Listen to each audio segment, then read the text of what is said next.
Peace TV, the solution for humanity.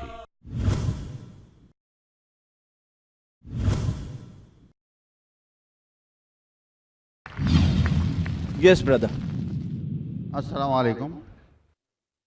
My name is Leon John, and firstly I'd like to thank my friend Nurullah for bringing me here and giving me this opportunity to hear some wonderful teachings from you. Now I've got two questions to ask. First is, what does it take to be a true Muslim? And the second question is, Muslims pray 5 times a day. Why don't we Catholics and other religions pray 5 times a day? Is there any explanation for this? Brother asked two questions. First is that what does it take to be a Muslim? What is the requirement? And second is, why do Muslims pray 5 times, Catholics pray less? What is the reason?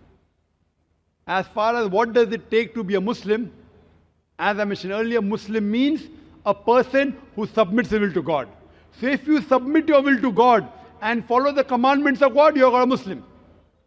The number one thing is that you bear witness that there is no God but Allah, no God but one true Almighty God, and you bear witness that Prophet Muhammad is the servant and the messenger of this God. This is the basic faith. It is a fundamental creed known as Shahada. So once you say this, you enter into the basic fundamental creed.